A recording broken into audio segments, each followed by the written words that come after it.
Assignment 30, we are going to learn how to compute your average daily balance on your credit card account. And this one's going to take a little bit of work. It's going to take a lot of busy work, but we're going to show you how to do it. So here's Elena's credit card statement, and you'll see it's just like the statement that we saw in the previous lesson. Here's her previous balance. Here's her payments or credits right there, 160. Her new purchases was 122. These two items right here added together.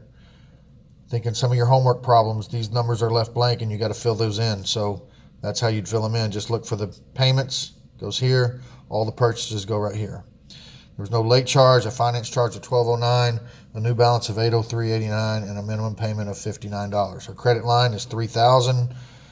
Her total available credit at this point is $21.96.61. This was her average daily balance, number of the days in the billing cycle, and her APR and the monthly periodic rate. So what we're going to figure out today is how to get this number here, the average daily balance, and also how to get the finance charge, $12.09. And so this is going to be it's going to be some busy work, but here's how we figure out the average daily balance on her credit card account. So on a blank sheet of paper, draw a grid that has 7 boxes across and 5 boxes down like this. And then draw an arc in each corner. Okay. On Elena's statement, you can find that the number of days in the billing cycle was 31. So I need 31 days on the grid. So what I'm going to do, if it's a 5x7, there's 35 boxes here. And I only need 31. So I'm going to black out the last 4 and not use those.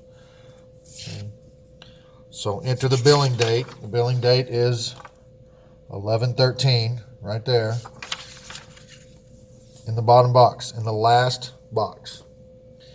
That's November 13th, and then we're going to work our way back and number the days. So the 12th, the 11th, 10, 9, 8, 7, back, and then this was November 1st, so then we would have started October, because we're going backwards, October 31st, and then on back until October 14th. So we're just setting up the grid right now. And now we're going to look at the posted dates for each of the charges on the account. And there was 2 charges. If you see, there was a 67 on October 25th and 55 on October 29th. So on October 25th, I'm going to put plus 67 up here in this box. And on the 29th, I'm going to put plus 55. There was a payment that was made on November 5th. So on November 5th on the grid, I'm going to put minus 160. So these are the numbers we're going to fill in her daily balance through each of these days. Her beginning balance was $829.30.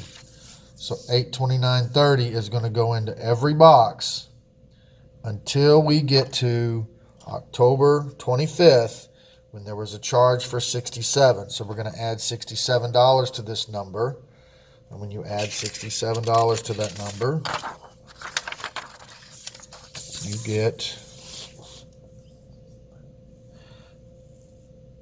$896.30. And that's going to be her balance moving forward until she gets here, where she had a charge of $55. So that's going to add $55 to this number, and that would give us to $951.30. So that's going to be her balance every day until she makes a payment of $160 right here on November 5th. So that's going to take her balance back down to $791.30. And that's going to be her balance every day because there was no other transactions until the end of the billing cycle, or for the rest of the billing cycle. Now, to find the average daily balance, and this is the busy work, okay, you're going to take all of these numbers, all 31 of those numbers, and you're going to add them up. And when you add them up, you get 26488.30. To find the average daily balance, you divide that by 31 because that's how many days are in the billing cycle. So this 26,488.30 divided by 31 is 854.46. So the average daily balance is 854.46. which is what they showed you on the statement. Right there. Average daily balance, $854.46. So that's how that number is computed, and you're going to have to do that in this assignment. The other thing you're going to have to do is figure out what her finance charges were. Well, her finance charges is based on her average daily balance, which was $854.46. And if you take that and multiply it times the monthly periodic rate, that's also found on the statement. Remember, convert that to a decimal. So move the decimal 2 places. You get $12.09 after rounding. So her finance charge is $12.09, which is also shown on that statement, $12.09, her finance charge.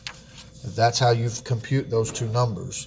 So if you have a dispute with your credit card company, this is how you can figure out what those numbers should be.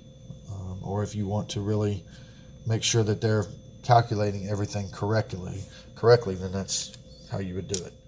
Okay. All right, that is short and sweet, but that is assignment 30.